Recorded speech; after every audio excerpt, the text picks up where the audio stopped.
Alrighty, welcome everyone. I'm TuTu and I am here for Armitage, episode 3 and probably episode 4 because I've been informed that they're both kind of short and we just kind of want to finish this. I kind of want to knock the rest of Armitage out.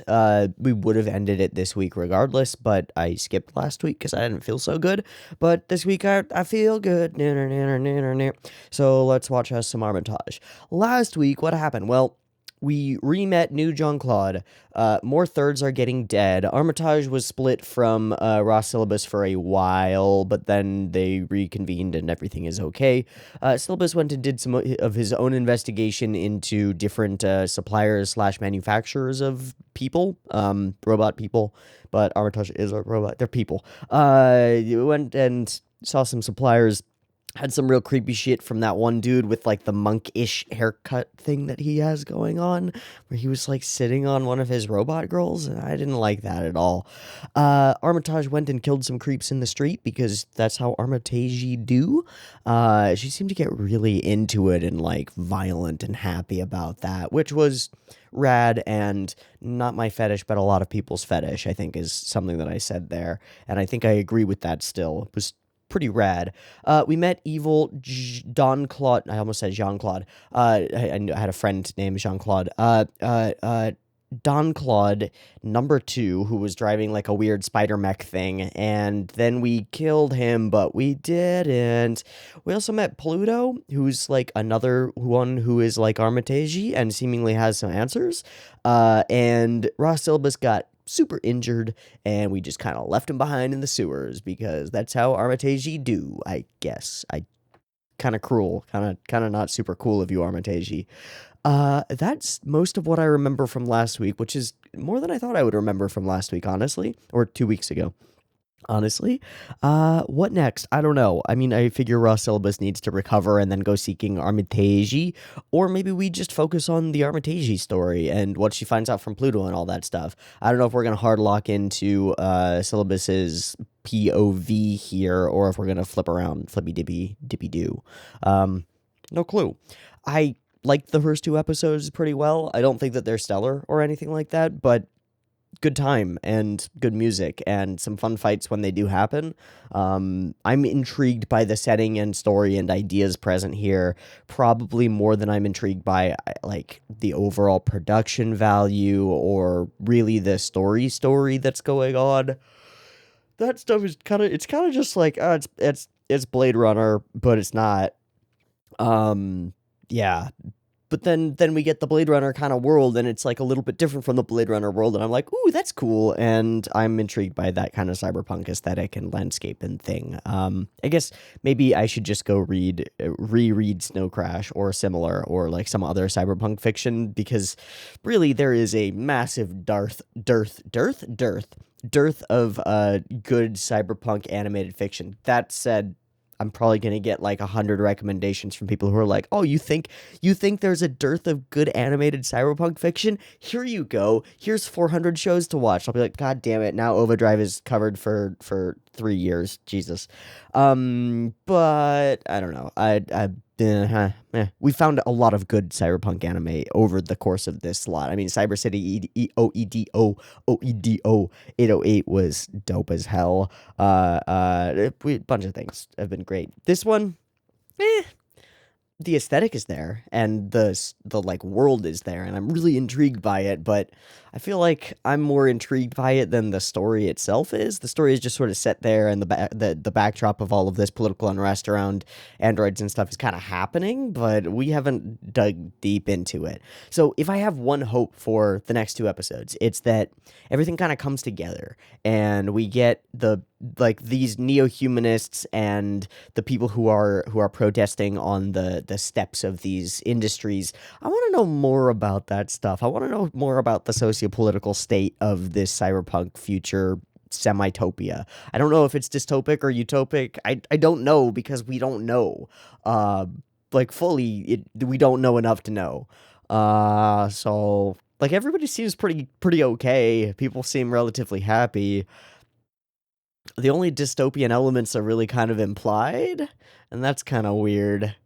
Maybe I need to go read Caliban too.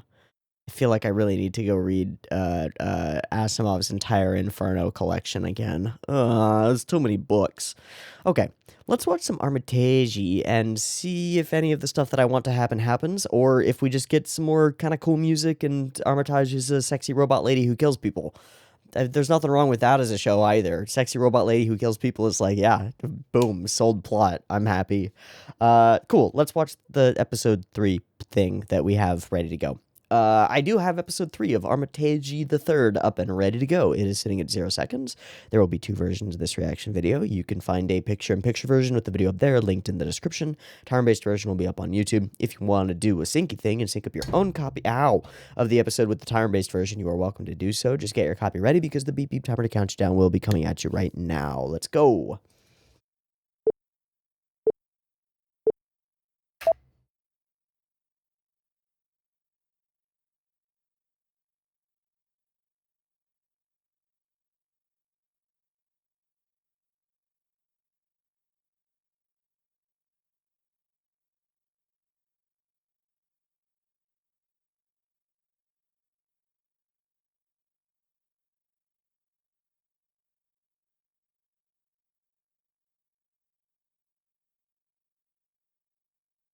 I still think the chain earrings are super dope.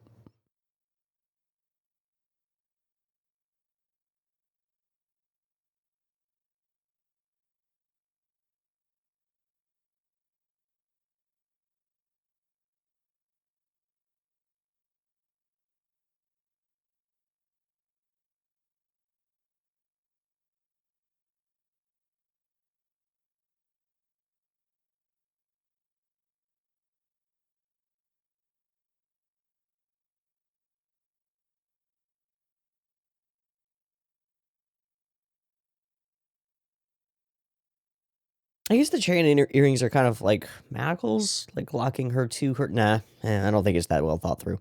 What is that? Is that the top? Is that a top-down view of the city in Mars? Holy shit, it is. That is exactly what it is. So this is a fully, like, okay, cool. Fully underworld built society. Why do they come from the... Oh, because... no, that doesn't make sense, actually.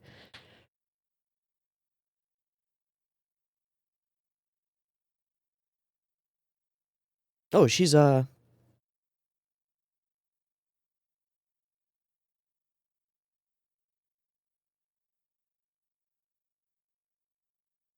don't like her. Alright, show us this bumming. Back at the airport. Back at the airport. Oh, hi, buddy. You're familiar.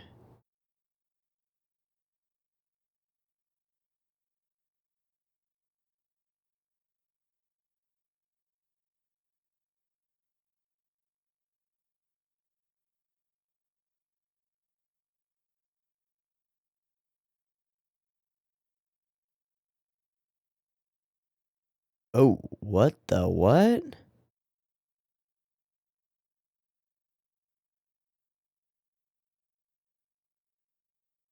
I mean, obvious third, or not even. Oh. Oh, just a suicide bombing robot. Hardcore. Heh hardcore. Haha. Puppet bombs. That's fucked. I don't like that. I mean, I like it as a story element, though. Yeah, it seems to be Jean-Claude. Janet, well, I hope you won't... Oh, God, that's weird. Ha ha ha, touche. Ha ha ha ha. I wonder if Armitage is... Oh. Hey, we called it last time. Cool. Oh, mirrors.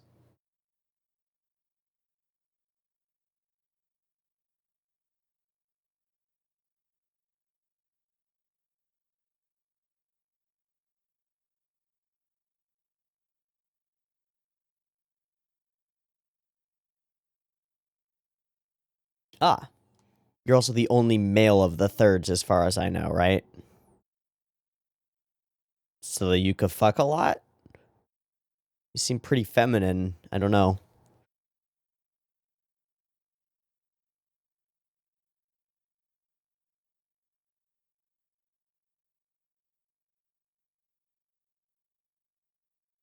And stable financially. Oh. Oh. Oh. No, I don't think so, dude. Whoa. Buddy. Julian. Kind of a dick. Great question.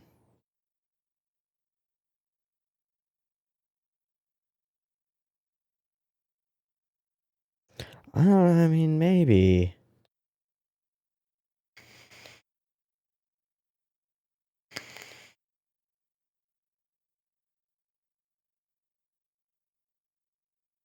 But what's the target of the bombings? Are they just to turn general social tension against robots?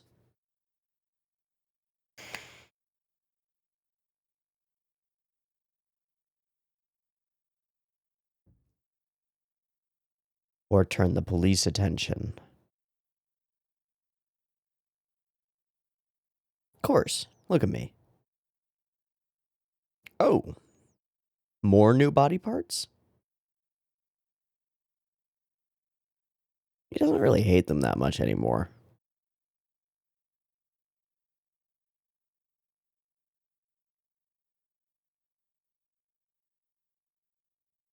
Hmm. Hmm.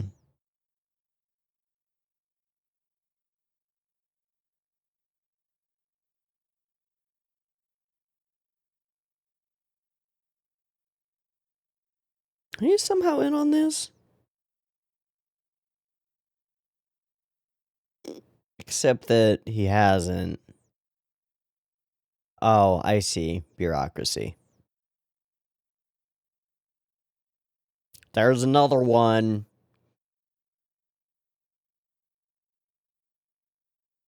Yeah, I don't think he's gonna follow orders.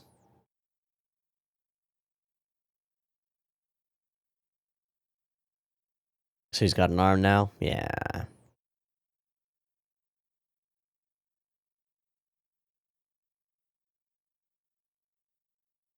Verbs.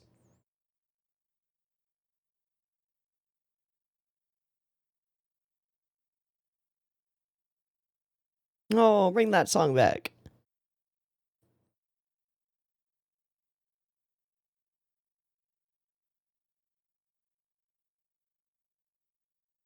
Yeah. I want to know it all. Okay. Does that not... Are the police not?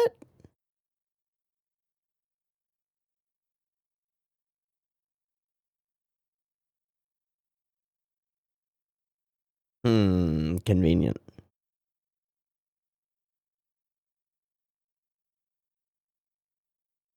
Oh, hi. Hey, Creepazoid.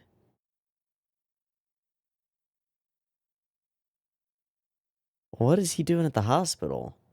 Going and checking in on his little pet project, maybe? I don't know. That's a big brain.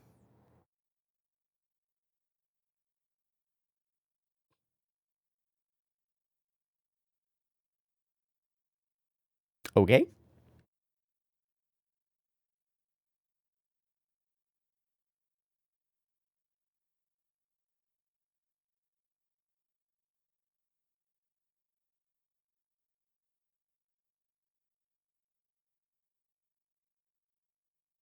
Armitage.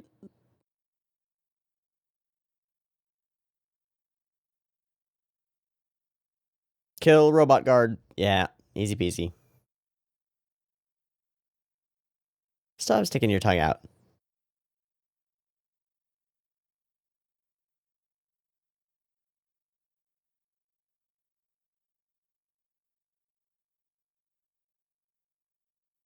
You sure? And thus the Omegaverse is born. It said nothing.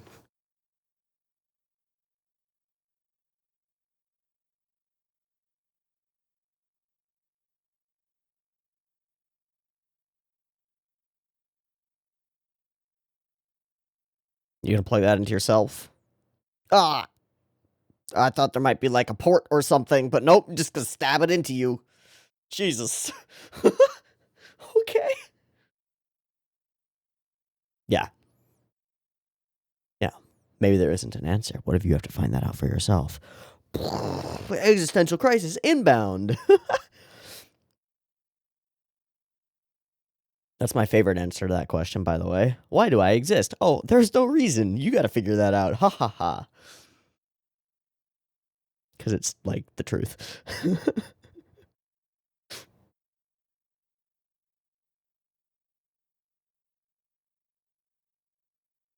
Cool, cool.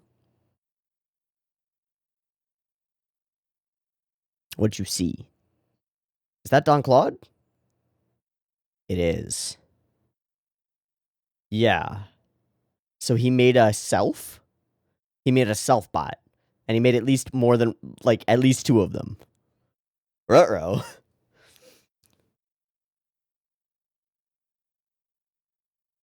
Ha. Hit me.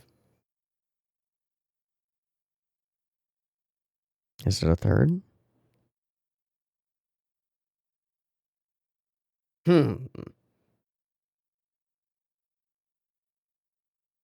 Partners in crime.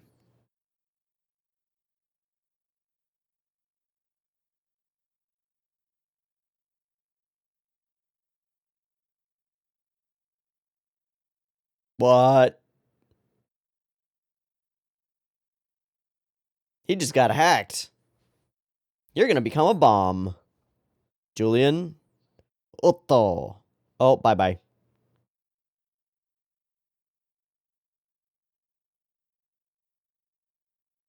Yeah? Okay.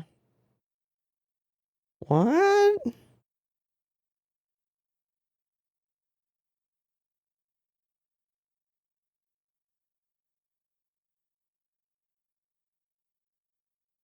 Oh.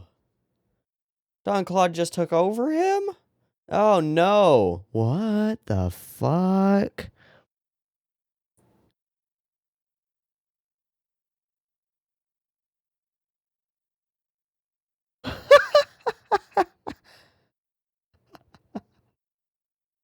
You know who I am.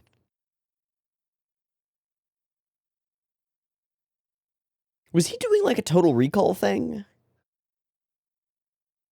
Like sinking his brain into multiple other... Oh, they just fall over.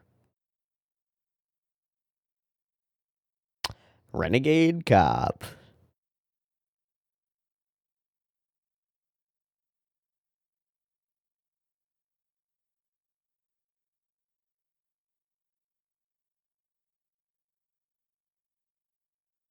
Assassin Roid?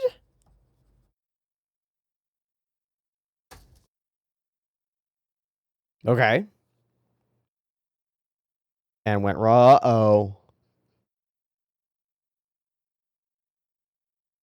Well, there's that laugh.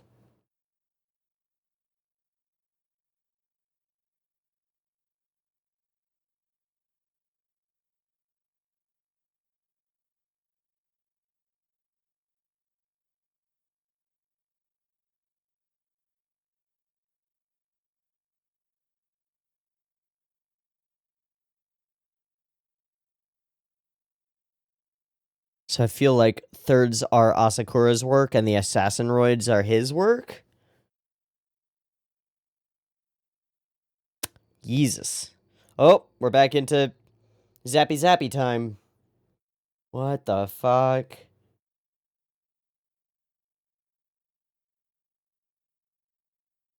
He just lit on fire. Oh, hey, buddy.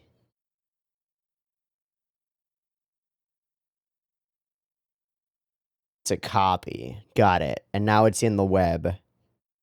And can control anybody. At least any thirds.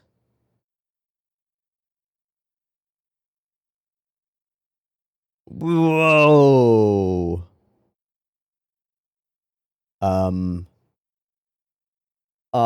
I think there's one right behind you. Uh-oh, that's gonna explode. Ah! Alright, that was dope.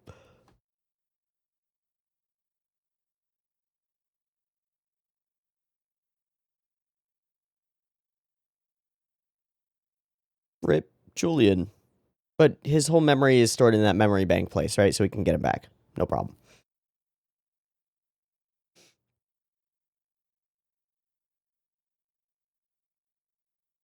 Who's on the phone?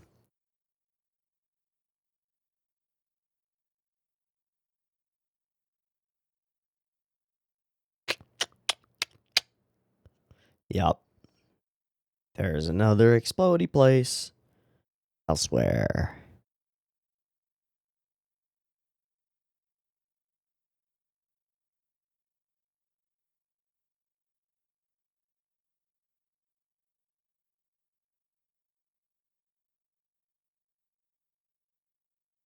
Okay.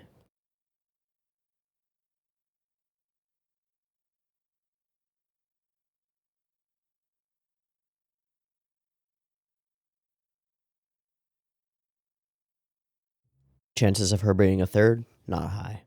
No, she's from Earth. Okay.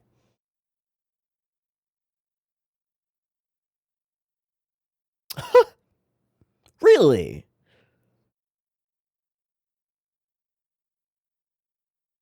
Eh? Huh? Alright, so we don't know what the subtext of that whole conversation was. Great. Okie dokie. Oh, we found Armitage, and we built a grave. Oh.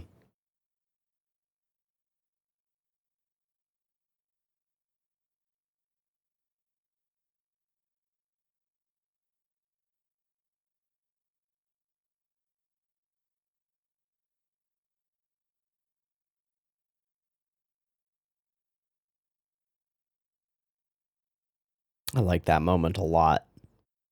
Reaching out and then the phone rings. I like that moment a lot. Wow. I like that moment too.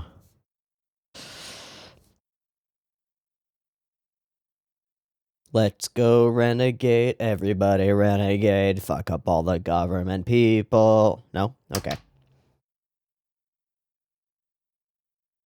Yes. Conveniently in some large building that he pointed to. Yes. It's not ogre yet. Okay. Ah, gonna take the hat? No. Okay. Take the hat, it would look good on you.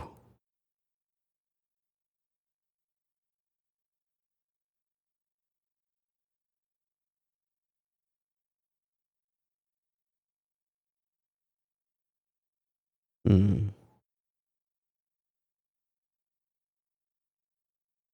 Mm-hmm.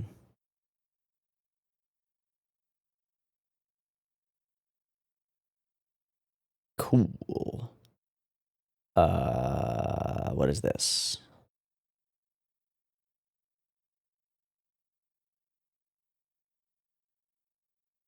Ah. He's getting zapped into the system. Sick.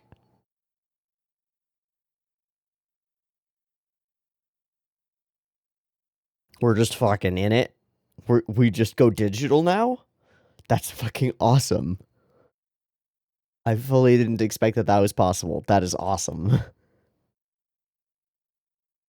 Oh shit.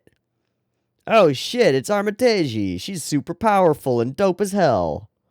What? What? What? This is rad.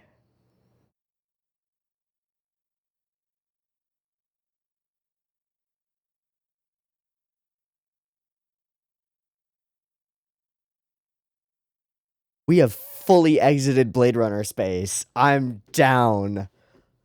I'm so down for all of this.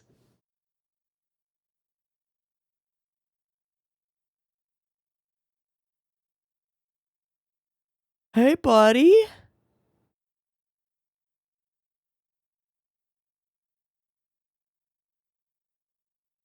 With your big brother? Oh, you can't pass through?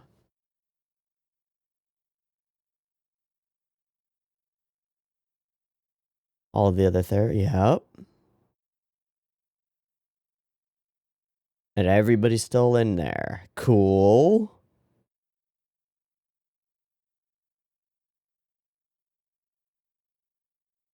Cool. Oh.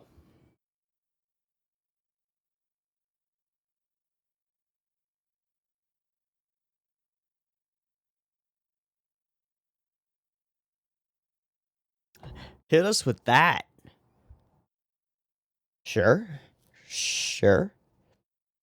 But he views them as failures. Why? Oh. Oh.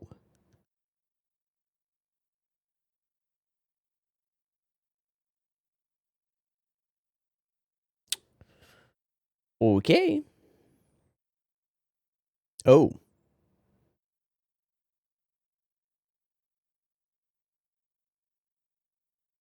That's so cool. I love that. I love it. I love it so much.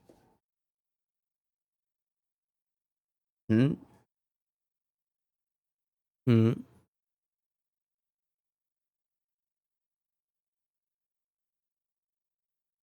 What's the government level conspiracy going on here? That's what we're building to a reveal for. No, they expect the attack. Armitage and, yep. A particular vehicle. Oh, Jesus. What did that?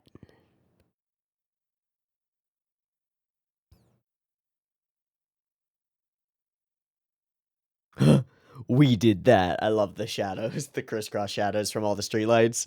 Holy shit. Wait for the music. Oh, shit. Gonna drop the OP now. Okay. Okay.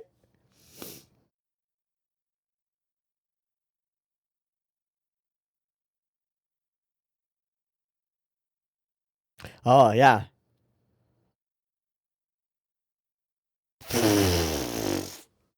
Great looking explosions. Very old school.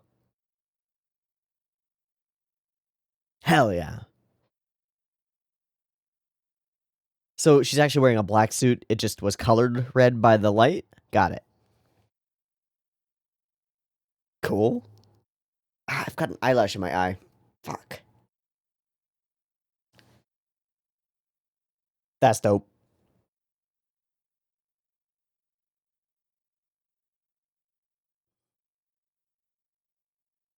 What's inside? We don't have time to wrap this. We just have enough time to build it up, I think. Actually, we got like a few minutes. Don Claudio. All plugged in. Running shit from his bed. That's what I was hoping for. Why do you hate me? The what?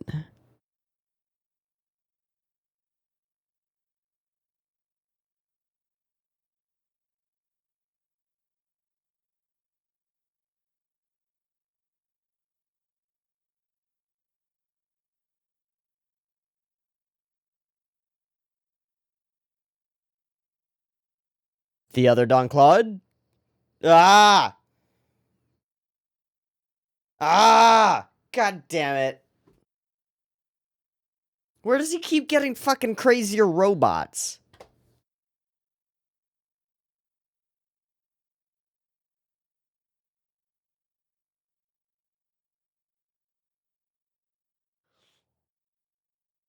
That was a cool cut.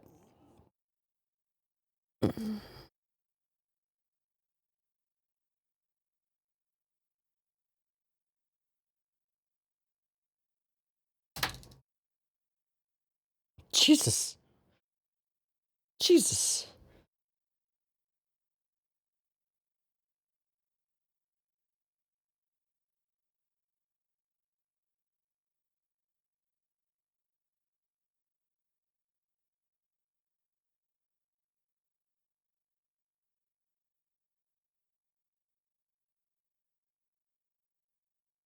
What?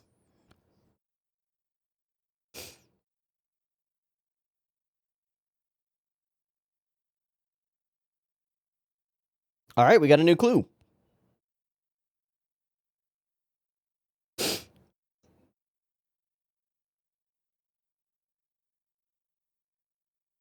Fight that. Hell yes. No. Who? Who? Who? Sweet. Go for it. That's dope. That's not good.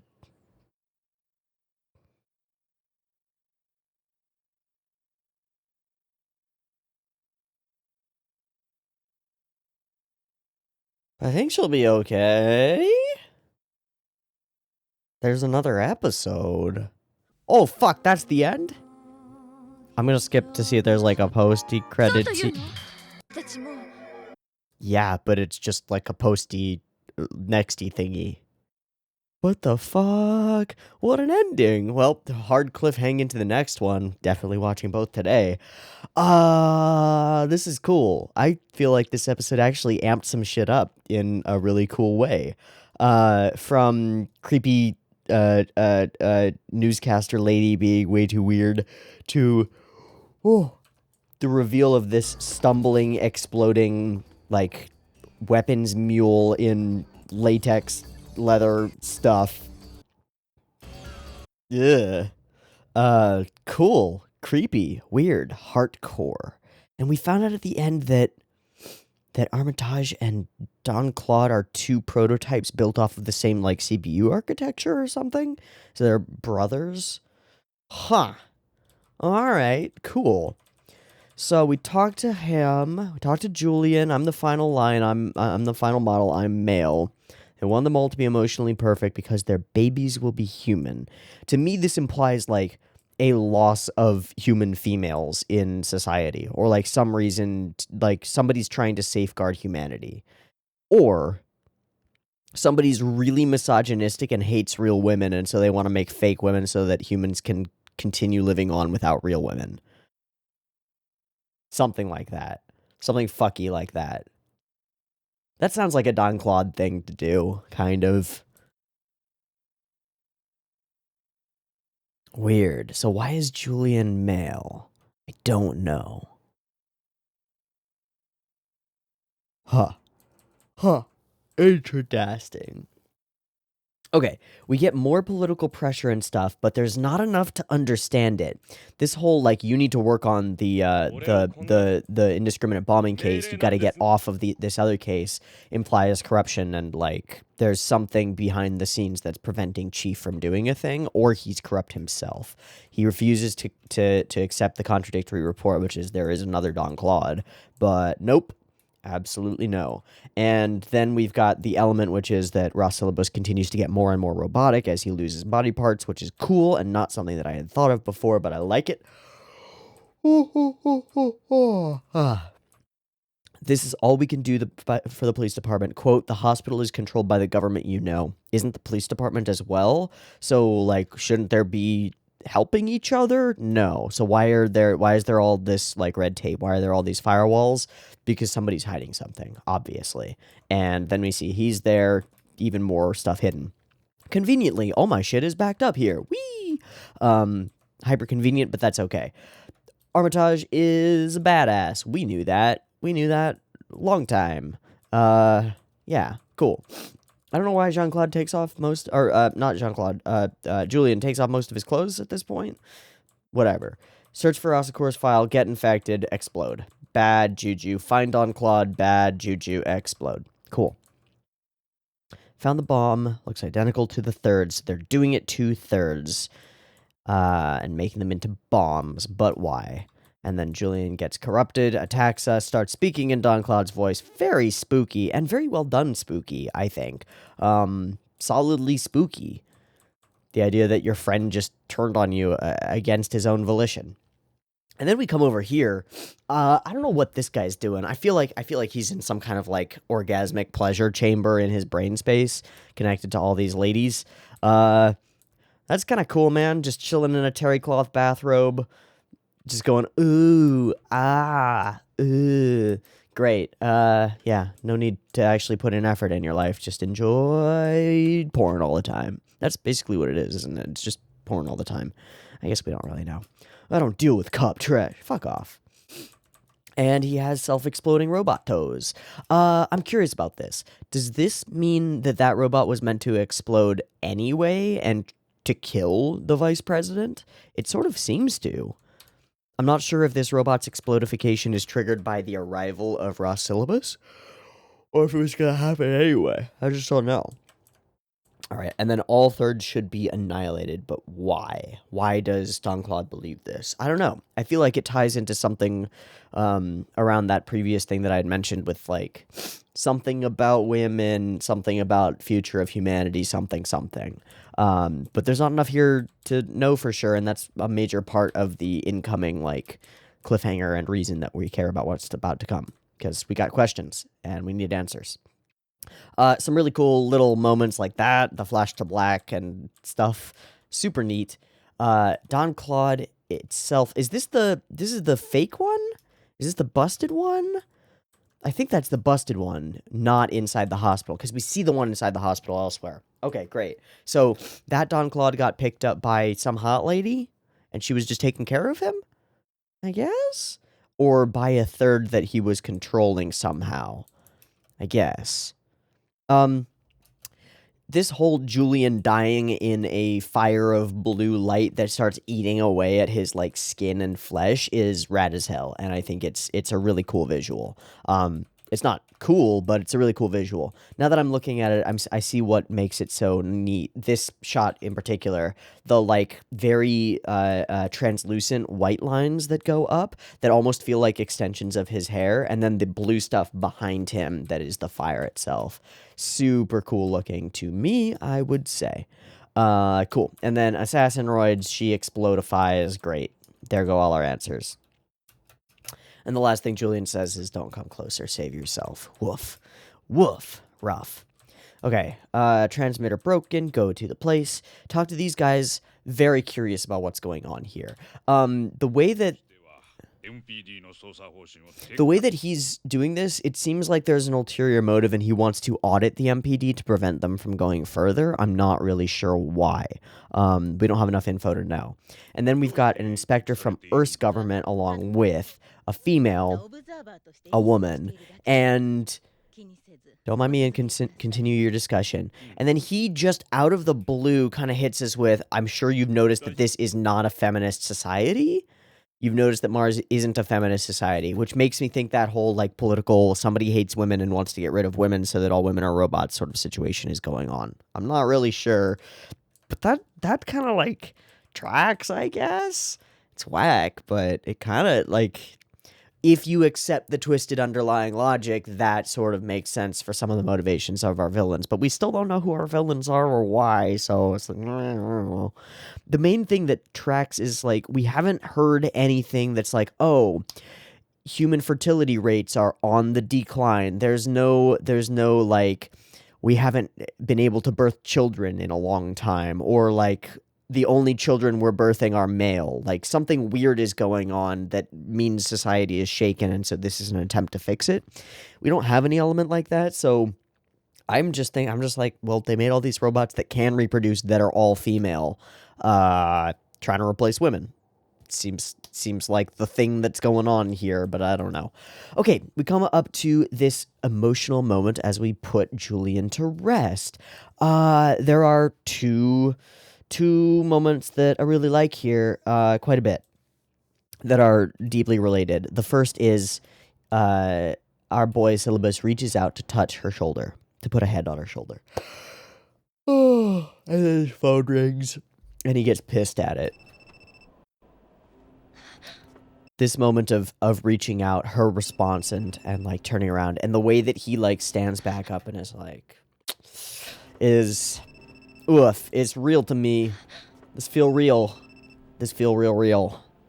Oof. We don't even get to see who's calling, right? He just chucks the phone.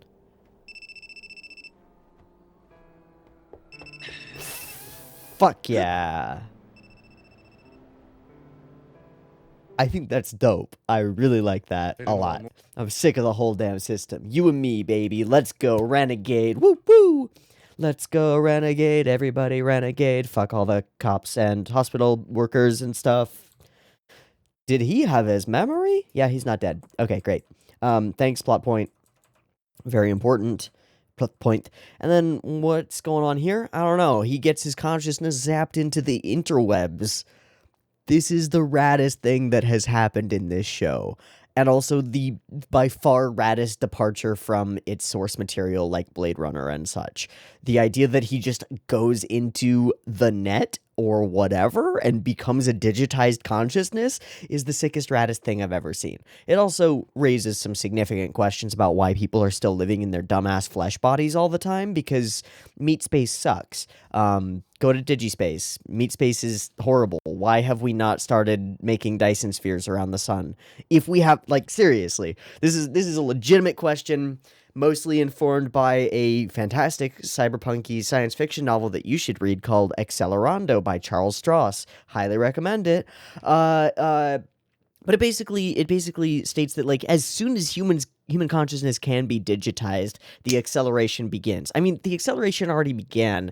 The acceleration began with the Industrial Revolution mostly, although you could kind of say that the acceleration really began with the invention of the printing press, although you could kind of say that the acceleration really began with the invention of writing as a first thing, and that is kind of where the acceleration began, but it's sort of a slow ramp up to it.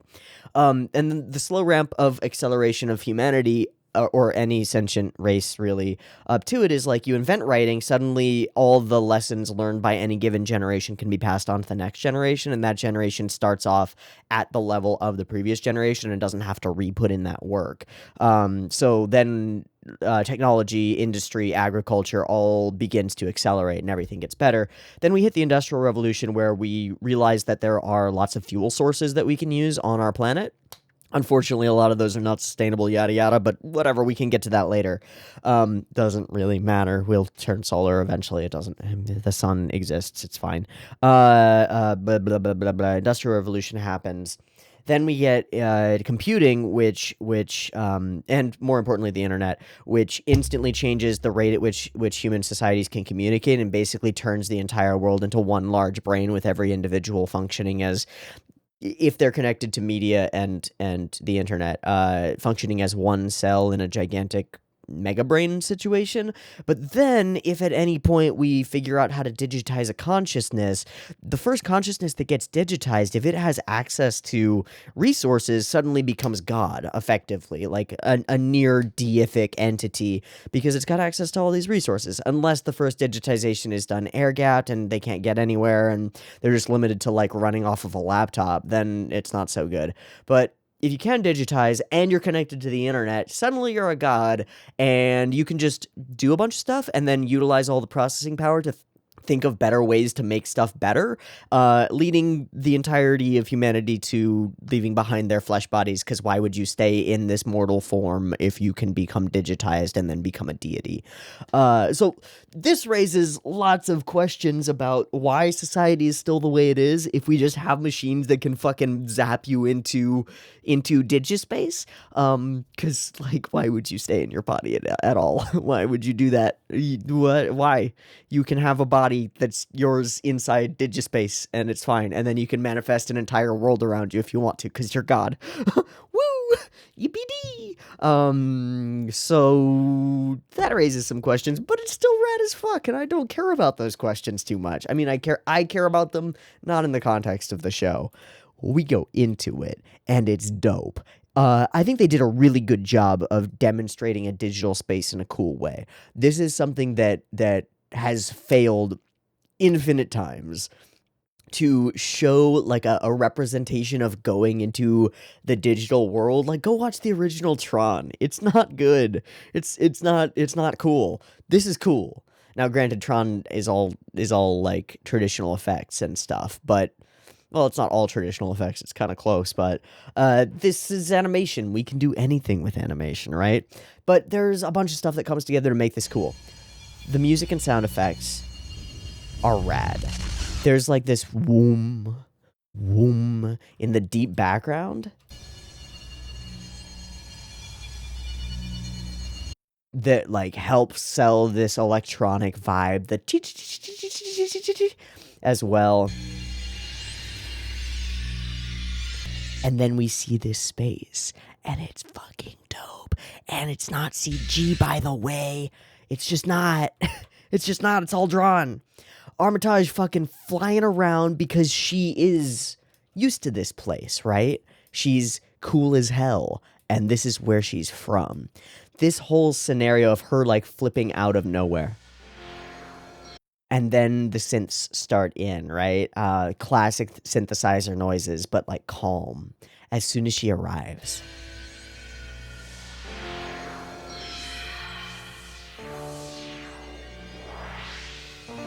Also, the animation's really cool and really smooth and really nice. Like, whoosh. Yeah.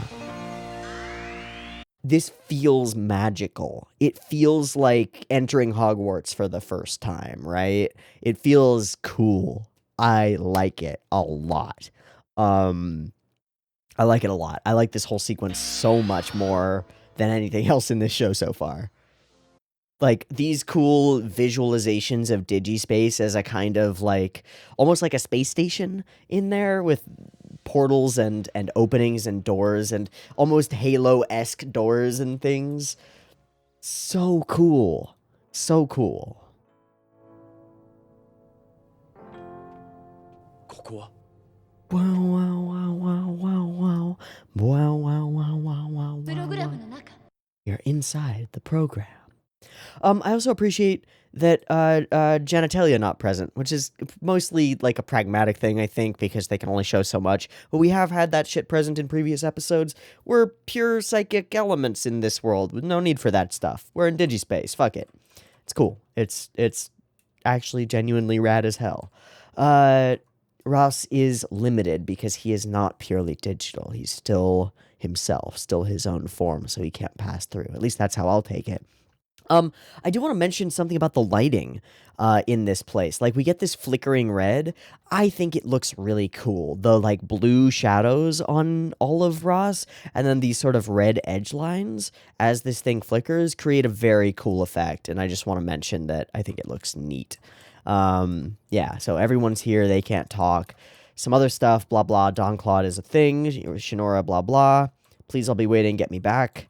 Also save us all. And then something's bad, something's wrong. Time for a two-man army situation, and the badassery begins. I love these explosions. They're so classic looking.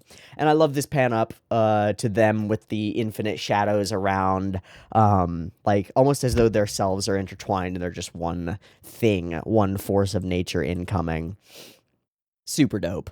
The big shadowed thing, glimmer, glimmer on the flicker, flicker. Incoming. The grin. Oh, so rad. Okay, so she goes in, does some stuff, does some explosions. Very cool. Very cool. How about, what is it? Right, we pull in the OP music for this whole situation. And then I guess she's wearing all black. It looked like red before. Yeah, I guess that's just the lighting of flame and stuff. She looks good in all black. It's super nice. I actually prefer her in, like, a more pragmatic catsuit than her normal kind of dominatrixy type gear. I prefer this. It's more like we're on the mission. We're doing this. Rather than I'm kind of hot and a little bit of an object for your fetishization. Nah, she's here to find out what's going on and who killed her family. That's dope. I like that. I like it a lot. Alright, so Creepy Don Claude says something about her being a failure. I'm confused as to why. And then there's other Don Claude who is really evil. Even worse, by far. I wrote down one cut for this. It's 23:45. Actually, it's this cut exactly. They run. We get this turn from Don Claude. Blah. Yeah, I don't know. I don't know why I wrote that cut down. It looked cooler to me in the past. And we eventually lead into a showdown. 1v1. Come on, die together. They told me thirds shouldn't exist on Mars. Who told you that? Exactly. And then we get some dope effects. Electricity flare. We get a zippy zap. Voop. And then there's just her running through whiteness.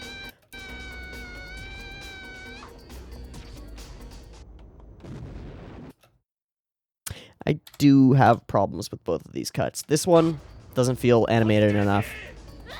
By which I mean they wrote a run cycle, or they drew a run cycle, and then we just zoom in on it. I don't buy the emotion that her voice actress is selling me. Her voice actress sells it, the animation doesn't equivalently sell it. And likewise, in the full frontal shot, she's just kind of like, I'm running. I feel like head down a little bit more so that we get more shade over the eyes, and just like more to it would be good. Because this is a character screaming as they run into their mortal nemesis, right? Like, I want more here. It's just a little, for a climactic, like they explode, what happened? I want a little bit more, just a teensy bit more, and then I'd be fully happy. I'm pretty happy as is. I'm actually quite happy with this episode. Getting to go into digispace is sick as hell. It's like my favorite thing in cyberpunk fiction. It's part of why I recommended Snow Crash, and also why I would recommend Accelerando, because digispace is a huge part of both of those. Yeah, it's like my favorite thing in sci-fi or cyberpunk fiction, period, because I believe in it. I think it's cool. I think it's probably the future if we don't nuke ourselves into oblivion, and that's rad. It actually genuinely gives me solace to think that humanity could become our own form of God. I think that's really interesting, and I think that's an answer to the purpose of life, if you see it from a certain perspective. But that's just me. I hope you enjoyed this episode too. I'm going to take a breaky thingy, do a sinky thingy, and be back in a second for a next episode, also known as last episode. So I see you in a second, okay? Okay, bye. All right, welcome back. We're good to go for Armitage episode 4, or the third episode 4, the finale. Our girl and our enemy just exploded. I don't think that Armitage probably exploded. Figure we're gonna pull her out of that somehow, but I don't know. Let's find out. Beep beep timer.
Kunihiko Abe.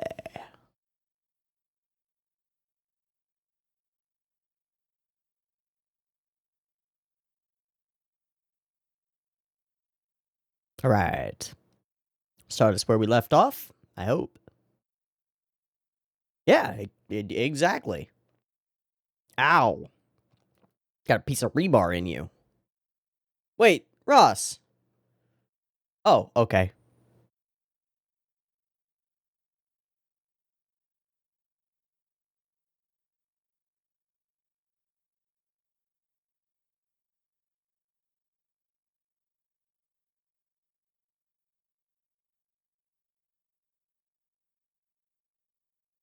Hey, you know what else is uniquely human? Caring about other people, you asshole.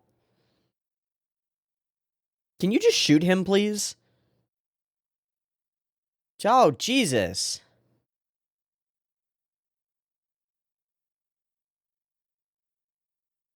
Can you shoot both of them, please?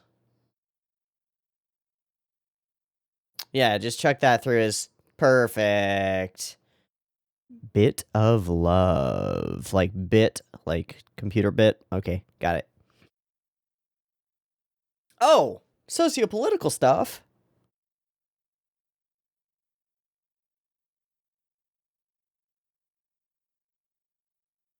They're leveraging all the blame on them? Oh shit, we are fully on the run now. I love it. Oh, hey, buddy. Oh. Oh, what the fuck? Anti-robot.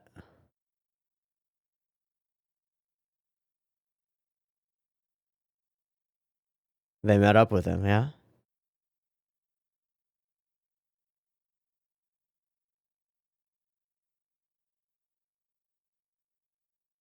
Vigilantes.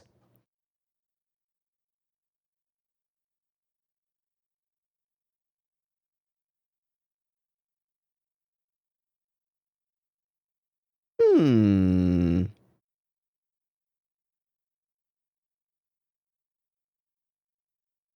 Are there real Martians? Is that a thing? Ah.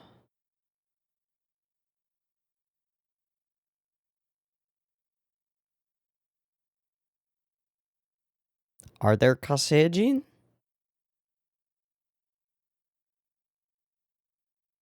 What? Are there actually Martians? What are Martians? What? Fully new information. Tell me they're not little green men. Please. Please tell me they're not little green men. Oh, that's not good.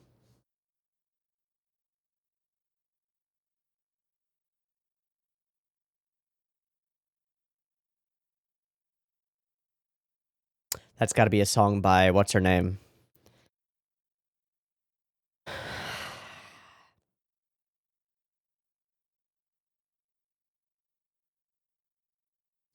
A bit of love. A bit of love. Hmm.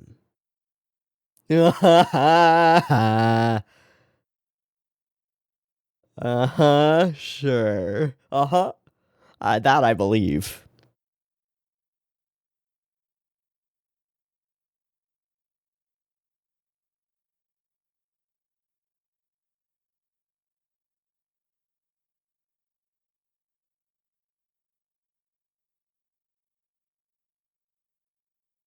Yep.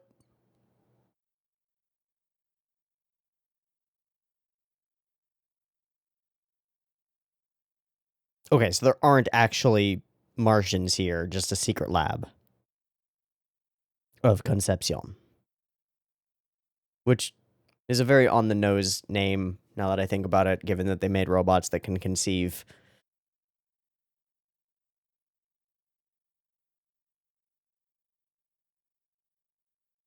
Military weapons. Okay. Yeah. An internal ecosystem.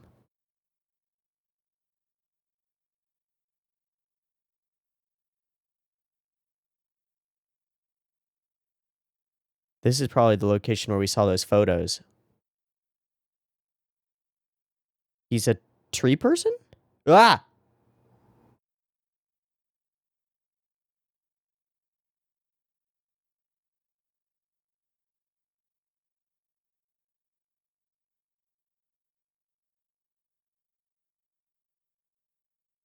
Oh, hi, Asakura. Wait, is it? Or is that Don Claude? That's Don Claude. What?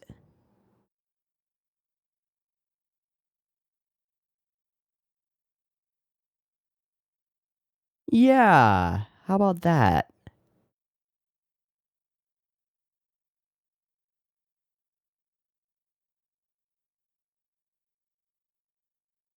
Yeah, I guess. Oh, hi.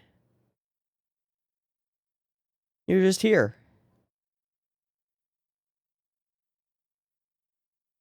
Huh?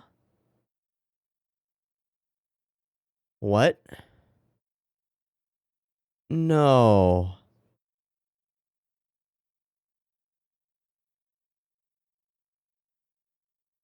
What?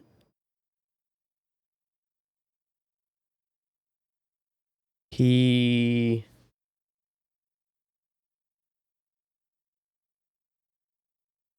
what?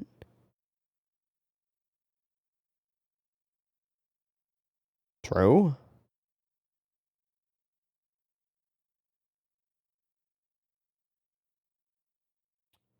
Seems pretty creepy, honestly. Looks like a boss monster.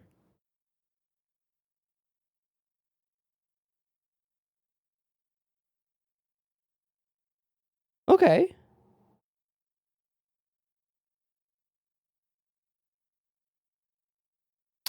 That's what I was wondering about.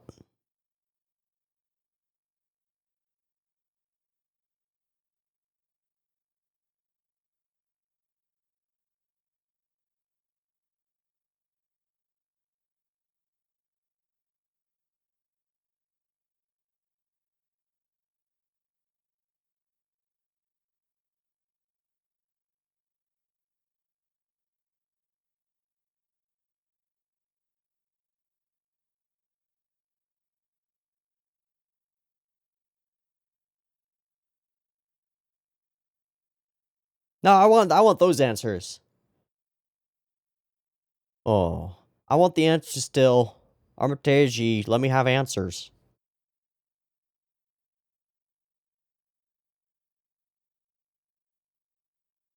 Always.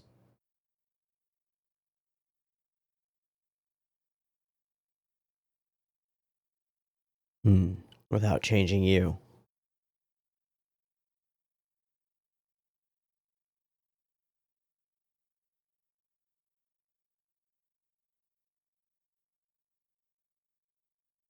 Hmm.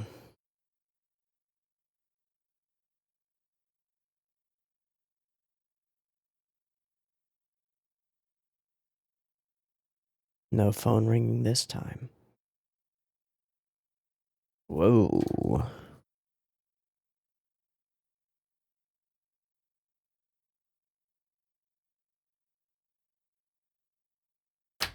That can be arranged.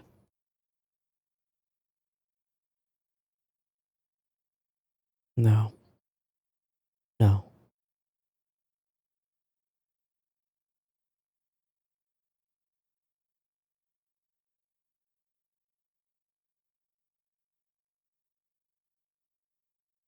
Aww. Aww. Okay, I guess that's happening. Didn't expect that to happen, but it's happening.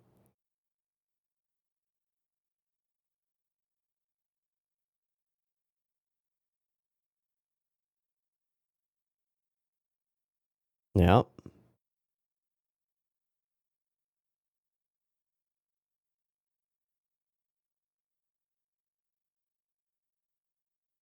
Okay. I'm okay with this. Hey, he feels like he's part one too. Exactly. What's wrong with that? Find a reason to live. That's rad. The what?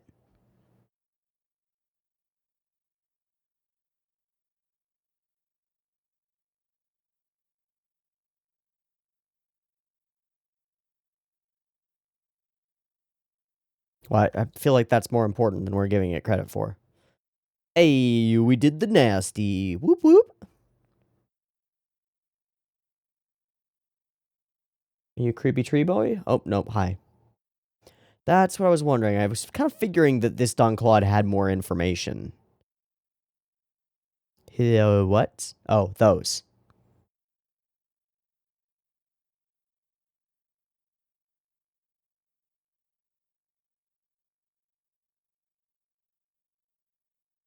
What is that? It's you. Ah! Can we just steal her body? Oh, she's all fucky.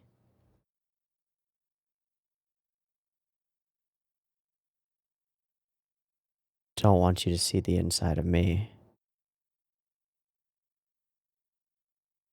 As right.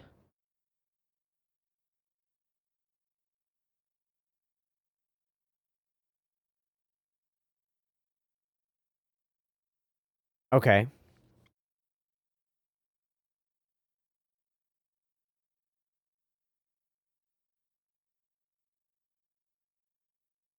Sure. Lots of Donclaws everywhere. Fuck. That's a problem.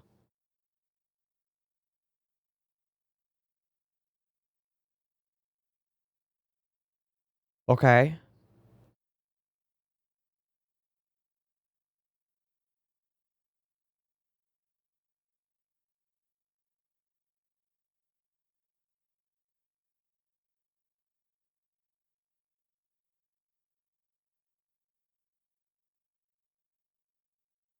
But what's the flaw that they all have?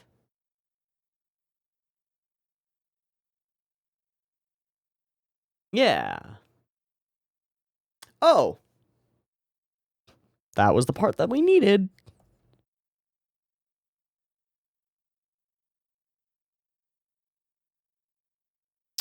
Low birth rate on Mars. Yep.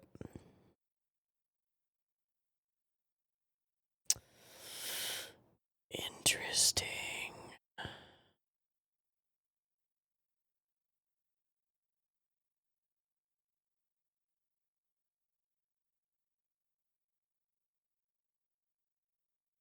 Hmm.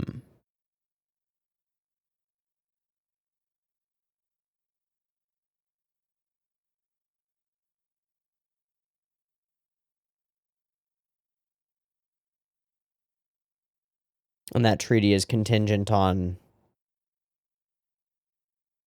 one nation?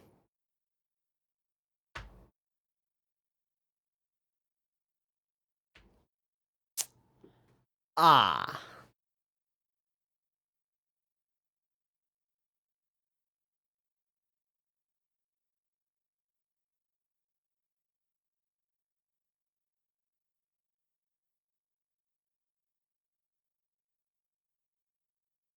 But I'm people. Yeah. That's being people. Hmm. Okay. In what way? Explain precisely how you would like to help. Fuck.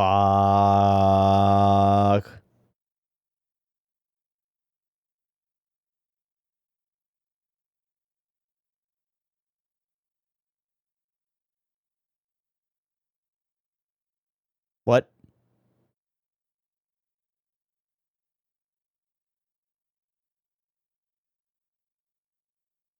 Are you gonna help? Okay.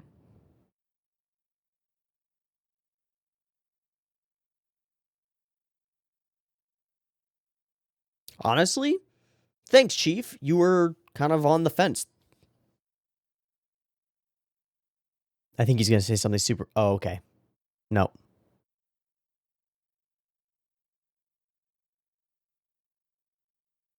Please surrender, we're waiting. That was not what I expected.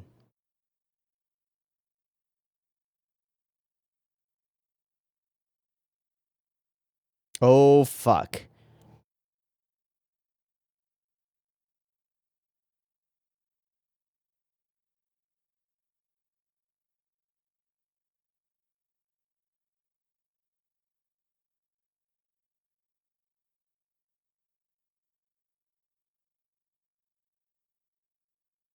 That is very interesting. Shit.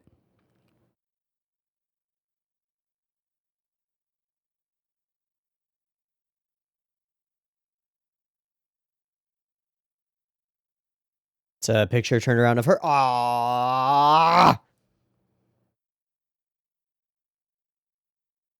Remember. Remember.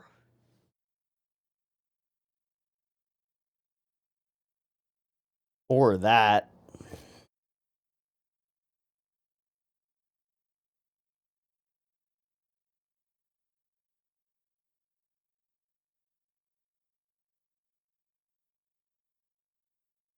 Why don't I trust this? Okay, I guess I should have trusted that. Oh, fuck! I shouldn't have trusted it. God damn it.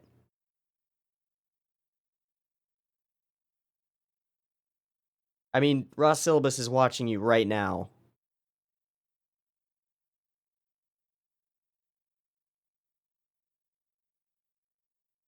Will you actually?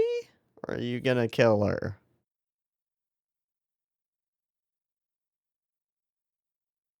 I think you fixed her. Cool, cool. Full powered up Armitage versus Army. I'm down. That sounds good. Hey. The light over her face. And the Alive's just watering stuff. Wow. He's just gonna wait for them to come and bomb everything?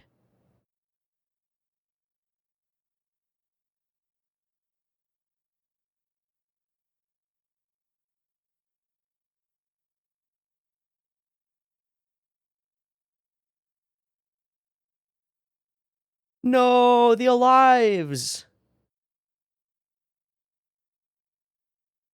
No, sister, sister!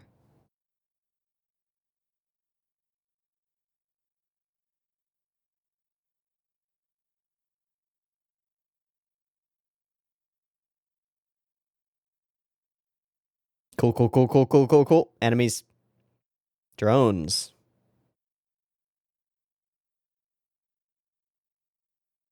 Yep, mm-hmm. No.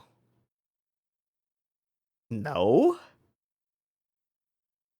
Ha ha ha ha ha ha ha. You guys just banged last night. Come on. Come on. That's not happening.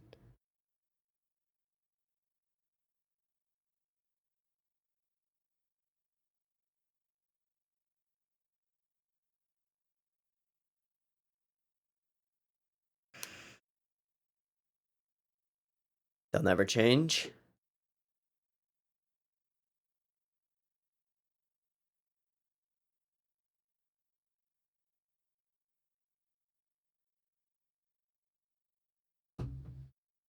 Aww.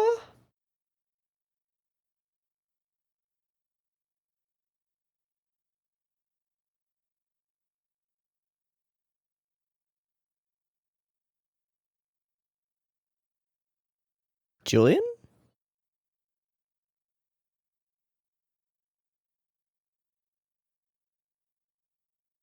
What is zappity zappeting?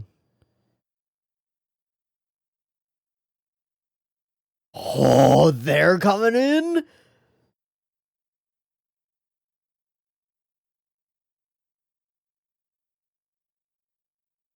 Are they going to awaken all of them? Is that what's about to happen here? Please tell me they're about to insta-awaken all the robots or some shit. That would be sick. We're also revealing that Earth is doing all this shit, right?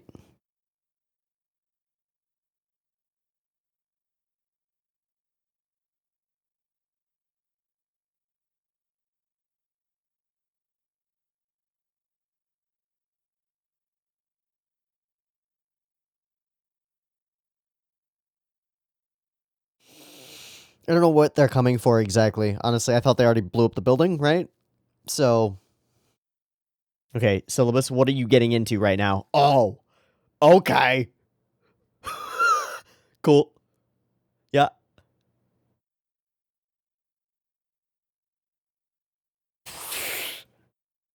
I mean, probably not. What is that? Oh, fuck. Where did those come from? What? That's new. Thanks, Dad. Thanks, Dad. Thanks, Dad. Okay, new suit is dope as hell. It's also got bolts directly into her, which is rad. Fully embodying the robot side, you know? I don't know what we're fighting over at the moment, but it's cool. One world, one nation.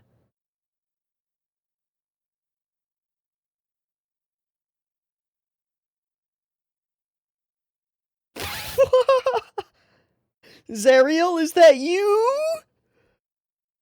Zariel, it's you!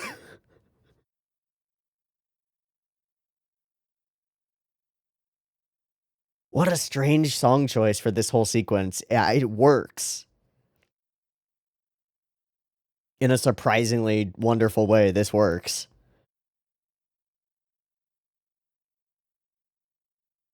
No! Together, together. Back to back. Ho. Ho. We might die here. Ross? Yeah, let's go.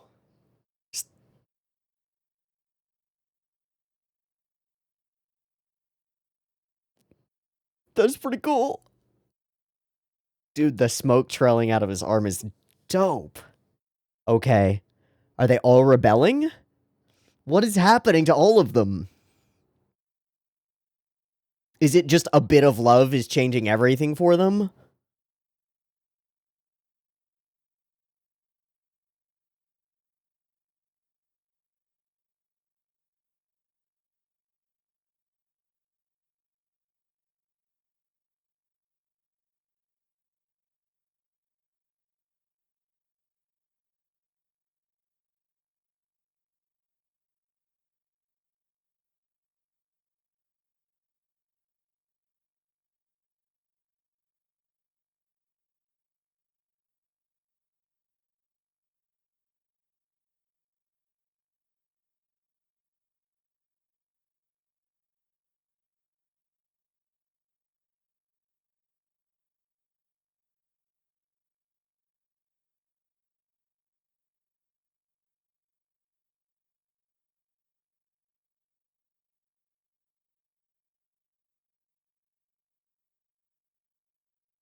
Okay, back on another ship. Back to bookending to where we started.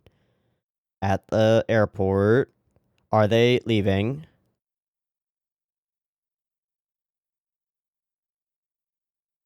Oh, hi. New haircut. Hey, she got a... Or they got a pink car. What?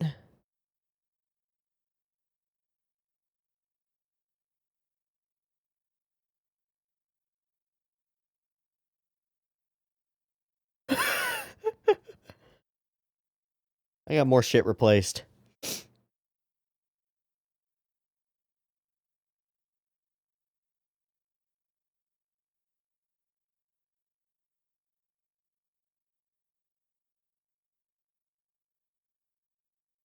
Is his name, last name Bradford?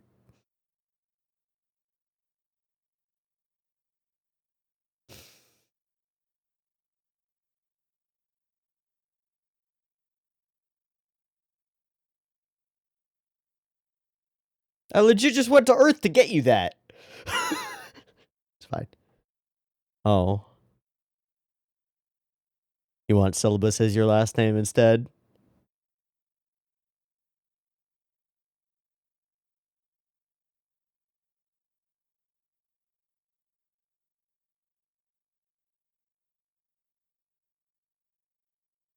We pregnant. Hey.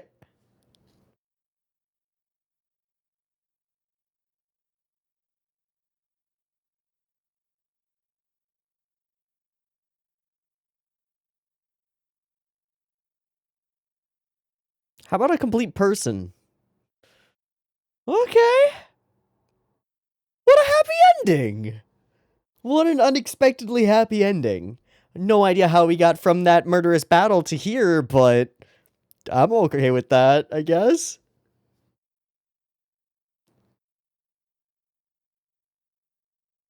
Groovy.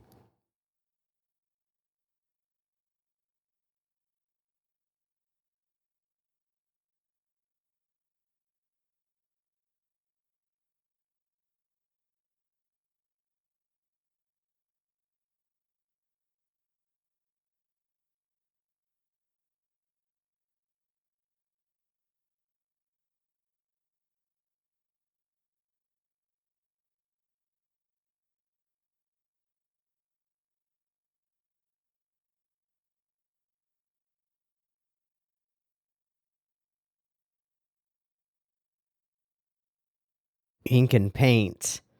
Wow. Masahiro Sato. Akihiro Hirasawa. Masaru Ota.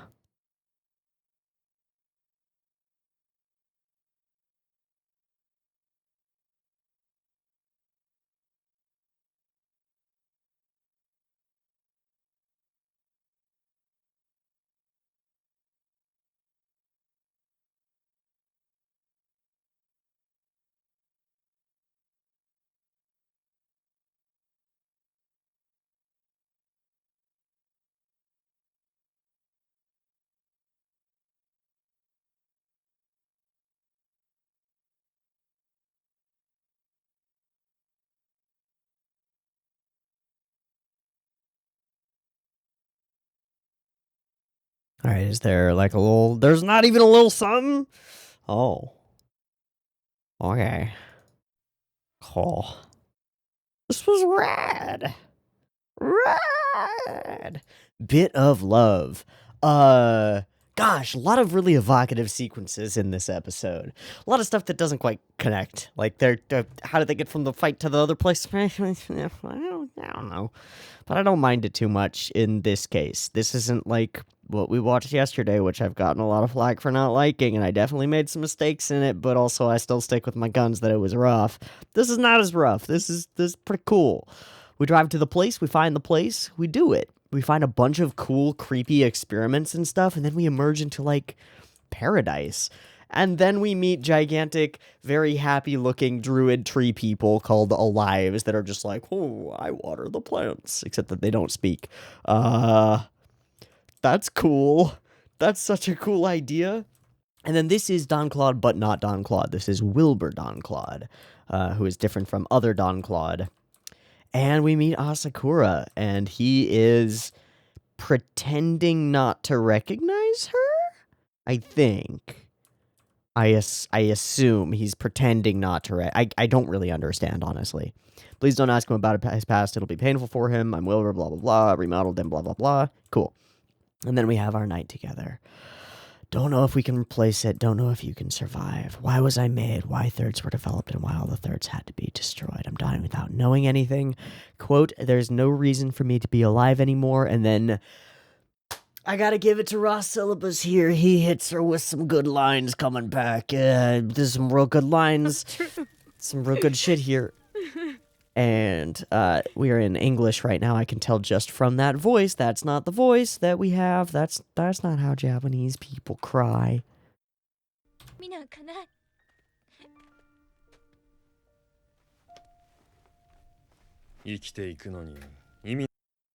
You don't need reasons to live. Ooh, what an interesting statement. I think a lot of people would disagree with this one. I think a lot of people would agree with this one. I think the core of it is mostly like you are alive now. Like you don't necessarily need a reason to exist. You're valid and it's okay for you to exist. There doesn't need to be something that outweighs the suffering necessarily. But I wish I had no brain to think and worry. I wish I couldn't feel pain, just like the seconds. Which brings us back to 952. Brings us back to our opening sequence where we get... Yes, human suffering, feel the pain. It's such a unique privilege of being human. Back to 952. I think weaving that in is pretty cool. Because it immediately gives us, from the bad guy, an alternative perspective, which is that pain is valuable and can be valuable for humans. Happens to align pretty solidly with my personal ideals. And I agree that, well, not necessarily that there's innate value in suffering, more that suffering is an inevitable part of existing. So, yeah. I don't envy the robots here who are robots, who cannot feel. So, yeah, I wish I didn't feel pain. But the alternative to that is, without pain, there is no pleasure, there is no love. But you already exist, and you have a right to be alive. Chigaona. That's so sweet. It's so sweet, and it leads to a little kiss. the way that this whole little romance is done actually works for me. I think I said at some point that I was like, I don't think that they're gonna get together or anything, but then they do here, and it really works. It feels genuine and heartfelt.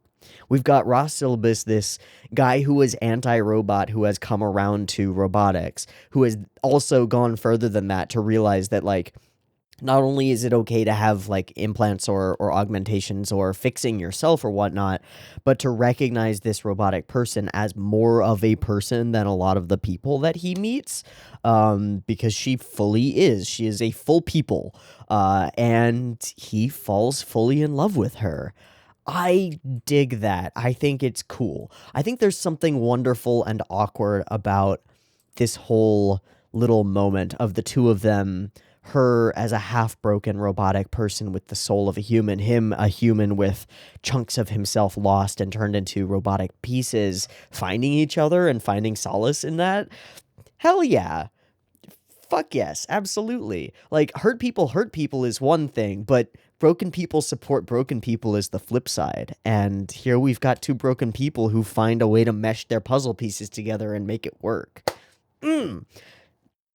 I call that good romance, honestly. I think that the romance in this weird 4-part OVA, the romantic portion of which only really appears in this episode, is good. I think it's good. Flat out, I think it's a good romantic subplot. And I'm surprised to be saying that, because usually in actiony shows like this where we have a male and a female protagonist together and they're different, I figure that they're going to end up being friends. Like, they're going to get each other, and I'm okay with that. And usually taking that to a level of romance is taking it a bit too far. For example, taking it back a little bit, just a smidge back to couple weeks ago when we watched You're Under Arrest. Like, there's some very, very subtextual, like, multi-layered below the subtext where you could be like, yeah, I could see a Yuri thing going on between these two characters, but that's not the core of the story, and it would invalidate a lot of their friendship if that was the way the story went. It would be odd.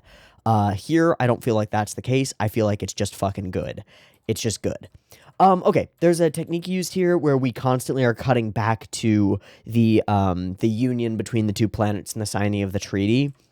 I'm a little bit disappointed that we don't go deeper on that. I don't fully 1000% entirely understand the situation here. I suppose what it was, okay, putting this together in my brain, I might be wrong as I say this out. So, declining birth rates are occurring on Mars. This is something that we don't hear about until this episode, which is a little bit unfortunate. I feel like that's something that could have been seeded earlier in the series and made things make a little bit more sense. You have to figure that, like, maybe that would have been what was being talked about online or on the news, right? When we get that first neo-humanist thing, that's an interesting thing to present to us, but what would that neo-humanist's perspective on the low birth rates be? She would probably be like, robots are the problem. It's because men are going out and buying sex bots all the time that we're having declining birth rates on Mars. That's the issue, right? That would be really interesting to have that seeded earlier, but it's okay. It doesn't matter. It's not there. Fine. So birth rates are a problem. We initially, a while ago, Concepcion invents the robots who can reproduce in order to fix declining birth rates. And obviously there's a layer of this that works with Japanese culture because declining birth rates are a thing. Okay, cool. I think they were already a thing by the time that this came out, but only, like, starting on the decline. Okay, cool. Then we have the potential for a new treaty with Earth. It seems that Earth and Mars are on not the best standing, which is weird, and I wish we had gotten more information about that. Because one of my favorite science fiction series book things is the Red Mars trilogy by... Ooh, I want to say his name is like Ken Anderson or something. Let me see.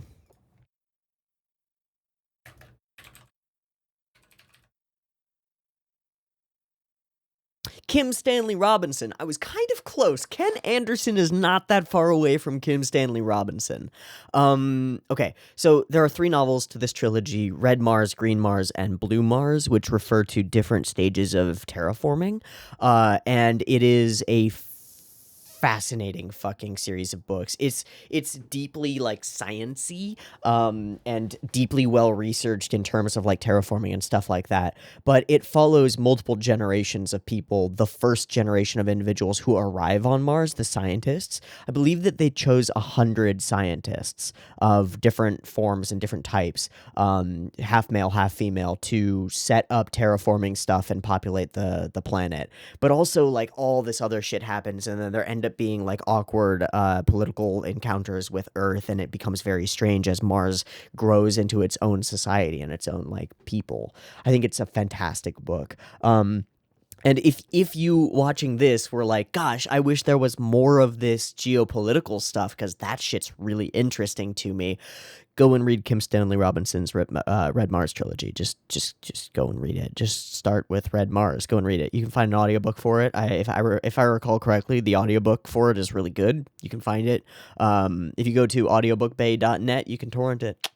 It's a great place to grab free audiobooks that are illegal, but, you know, well, just letting you know. Okay, so I'm a little confused by this supposed to be your sister situation. So there's this other body that's really fucking dope looking, honestly. It's so cool looking. Like, what are all of these things I don't even know. And I'm unclear whether we like transfer her consciousness into her quote sister's body. Based for synthetic organisms, assassinoids, but all of them had an imperfection. We don't fully explain what that imperfection is. We just don't. And I'm kind of sad about that. Like, all of the assassinoids had an imperfection, but they also had the ability to reproduce. At least the Asakura created thirds did. What was their imperfection in their brain space part? What was their defect? Because there's not that much emotional weight to having Armitage just go, I'm defective, when we don't know how she's defective. What was the defect? Desire to murder? That would be believable, right? Like, thrill of kill is totally believable. And then that plays into all of Armitage's, like, I'm gonna kill ya sort of moments that she gets whenever she's fighting. I think that would be cool, but I don't know. Did I miss it? I don't think I missed it. Okay, so we explainify that some of this makes sense. The assassinations are a thing. They want to, it's strongly feminist. A robot who can conceive contradicts the Terran Party's position of basic humanity, which makes sense, but doesn't include the possibility that artificial life forms can be just as valid and also be sentient creatures who are deserving of rights. Just doesn't include that as a thing.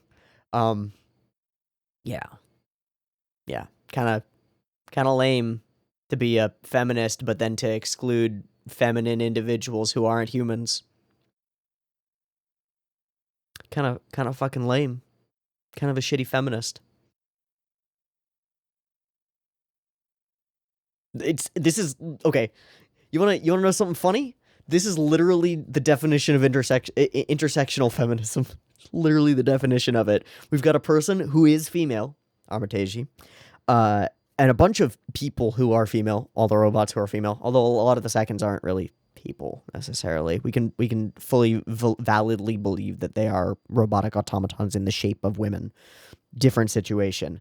But Armitage and the other thirds are people. They're fully people, right? They have all of the traits that are necessary to be people. One of the core ones is that they can suffer. They feel pain. That's like the bright line in even the most hardcore utilitarian outlook and moral perspective is like, can this creature feel pain? Yes. How high is their capacity for suffering and or joy? Well, the capacity of a dog for suffering and or joy is somewhat lower than that of a human, both because it has a shorter lifespan and less conscious ability to think. So humans are generally worth more morally than dogs. What about a robot who's a full person and also smarter than people? No, that's a person. That morally, one person equals one person, and that's one person. But then we have the feminists of Earth who are like, no, you're not a real person because you're a robot person and you're edging in on what is feminism.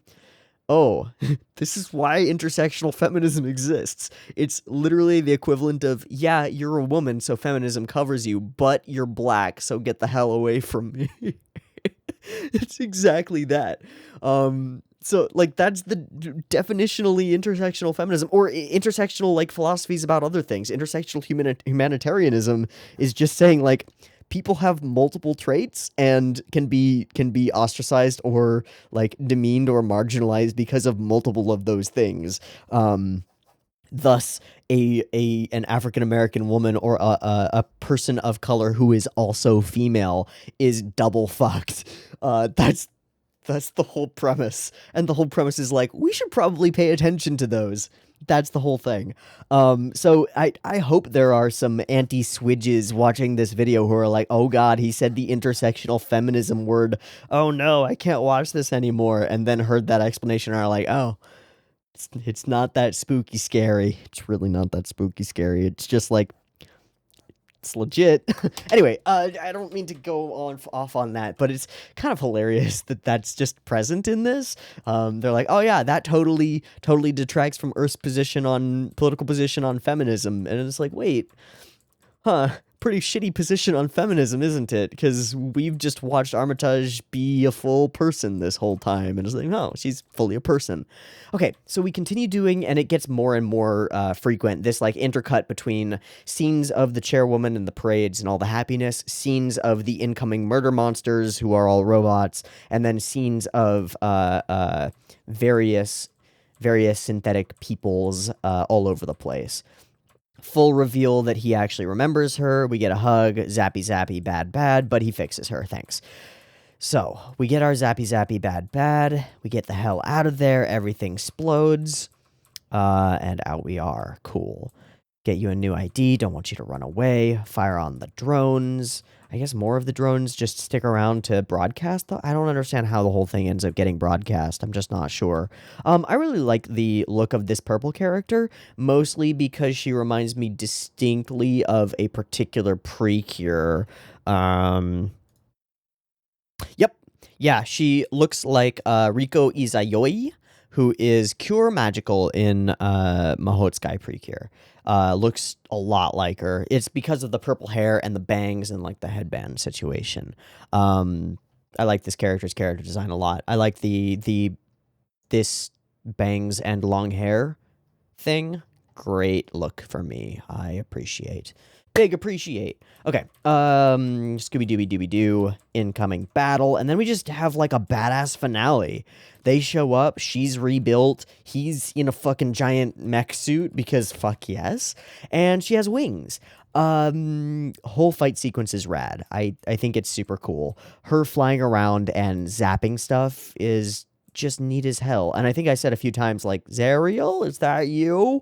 Because she reminds me of a devil, or an angelic devil. Zariel being a female winged, I guess she looks like an Eren, yes, but Zariel's far more than that. Cool shots, cool scenes, cool action stuff, cool explosions, some great, like, circusy missile things going on. This whole, like, punch in and then is rad. All of the weapons that have been put into her are super dope. And what we kind of get is, like, this is almost joyous in a weird way.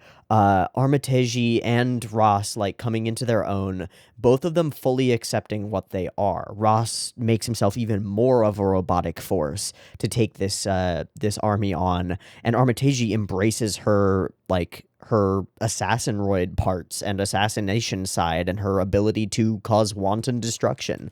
There's this embracing of self that's present in this whole thing, and we get it a little bit when we get her grinning here, just like, yeah. But that's, like, the way she was before. There's something else to it. I don't know. Beyond that, there's this choice to have all the music not be action music. Like, very distinctly, it's not action music. Action music would be like the OP, which we had at the end of the last episode for our action scenes. Ba-bum, ba-dum, ba-bum, bum, ba-dum, bum. That ain't here. We've got this slow, I guess, it sounds like an organ synth, it sounds like a synthesizer, but I think it's like one of the organ settings. And that, while we're blown the shit out of everything and then getting the shit blown out of us, and the battle turns on us, but still going for it. We start bringing it all into slow-mo. I love this shot just because of the way that his arm is smoking. It kind of looks like it's still there and cool. It's just rad looking, I think. I think it's super cool. And this is all happening. The world is marching on behind them. A new era in Martian history has just started. The treaty has been signed, and we don't really wrap anything up. It's all over. Oh, okay. But they're back. We're happy. They get to live. They've got a car. They literally drive off into the sunset. Happy ending, and a romantic happy ending at all, of all things. These two people who have found themselves on the outs from society find each other, and it works. Yeah, I'm into it. I like this show. Is it perfect? Hell no. Is it good? Yeah, I think it is. I think this is really good. I had a lot of fun here. And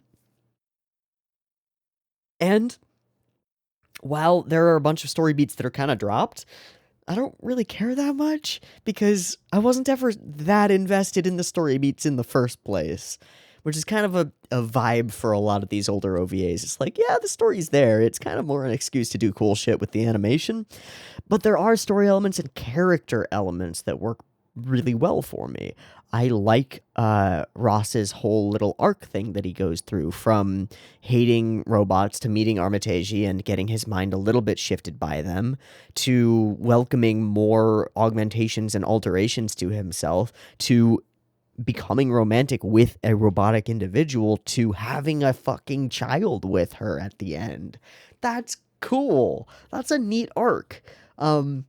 And then Armitage's arc is a lot of just self-finding and like, who the hell am I and why am I there?